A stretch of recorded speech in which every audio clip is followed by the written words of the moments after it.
तो पहले ये शहर आबाद है। बिस्मिल्लाहिर्रहमानिर्रहीम। अजरो शहर एक बहुत ही तारीखी शहर है और इसने बारे चाहे असी जिक्र करसा इस केड़ी पुरानियां इमारतां मौजूद हन जिन्हां च हुण भी वो कदीम सकाफत ने रंग असा नजर आने और नाल ही असी अपने नाजरीन ये भी दसा 100 साल पहले ना जड़ा अजरो बाजार है वो किन्ना गलियां च मौजूद है, लेकिन असी वेखने हैं कि काफी तादाद एक दुकाना इत्थे असा बंद नजर आनियां। उसने की वजूहात होन और इत्थे जड़ियां पुरानियां इमारतां मौजूद होन उन्हां दी की तारीख है। पुरानी अजरो ना तुसां तारुफ कराने आ, पुरानी अजरो किथे किथे आबाद है, किस तरह लोग रहने, कौन कौन लोग रहने। 200 साल पहले जिसले पत्थर न जमाने तो बाद इट आई है ना जी, उस तो बाद ये इट सब तो पहले ही निकली है। भाई इस अजरू ने गेट तकरीबन 12 गेट आए, तकरीबन कितने गेट आए 12, इन्हें जो एक ही है।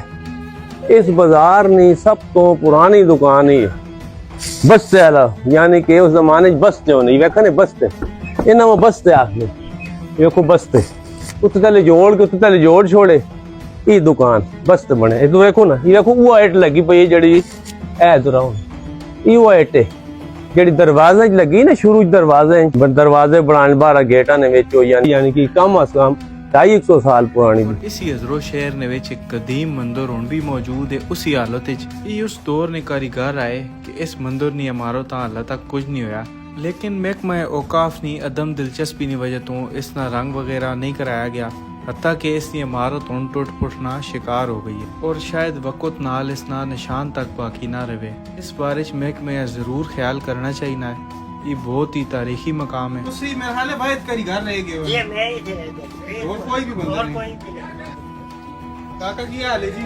शुक्र है नाना जी, ठीक ठाक। बड़ी पुरानी टेलीफोन रखी है ने जी हाँ, ये बहुत पुरानी जी। किसी टाइम तो ऐसी बड़ी वैल्यू है यानी। बिल्कुल जी, कम से कम 25 साल हो गए मेरे इस कमरे में। जैसे टेलीफोन ने इसका 47 साल 47 साल इसी बाजार है। इसी तरह और केड़ी पुरानी चीजें रखी हैं कोई सामान फ्रिज जी बस ये टेलीफोन इसके बनाने दूसरा मशीन कोई इलेक्ट्रॉनिक का सारा काम करने हैं। अच्छा ये बाजार नहीं रौनक याद ने? बिल्कुल, तो रात जमी पनी थे वहाँ किसी टाइम बहुत रौनक होनी है। हाँ जी, 76 में काम शुरू किया है लगी। उस दौर ने आईफोन समझ गए ना।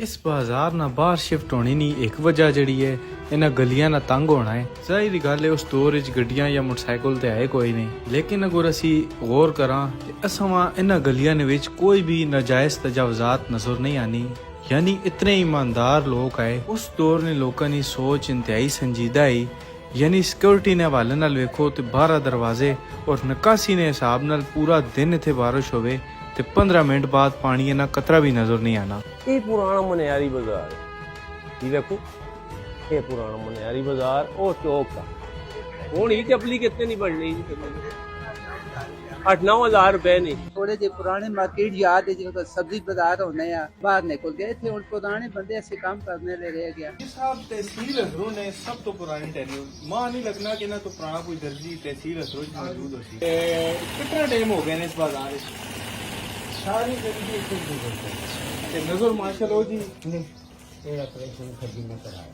अच्छा सब तो पुराने माशाल्लाह टेलर माशाल्लाह। ये देखो ये सब तो पुरानी दुकान है हलवाई नहीं। ये बनने पे जी गुलाब जामुन बने जी माशाल्लाह। अपने तो मंगवाने हैं ऐसे कोई मार के स्पेशल बाहर न्यूयॉर्क कंट्री 2000 रुपए किलो है तकरीबन, बिल्कुल खालिस खोया अमेरिका इंग्लैंड माल मुर्गा दिखानी अभी भी थोड़ी यार वाह मार के चलो शुक्र है ते रज मैं वाला रवा नहीं रजी ना शुक्र अल्हम्दुलिल्लाह। ये पुराने जमाने में पोस्ट उसी तरह लगे है। इस वीडियो शेयर भी कर दियो, साडे चैनल फॉलो भी करके ने हो ताकि आने वाली अपडेट्स तुसा कोल आसानी नाल आवन जोन। असी वक्तन फवक्तन अपने इलाके की सकाफत अपने इलाके ने मसाइल उजागर करने रहने हैं। इंशाअल्लाह अगली किस्त ते तुसा बाकी तारुफ कराए सी बाकी शहर पुराने शहर कितने सी हैं वहाँ कितने नहीं है सारी तुसा इंशाअल्लाह तारुफ कराए सी।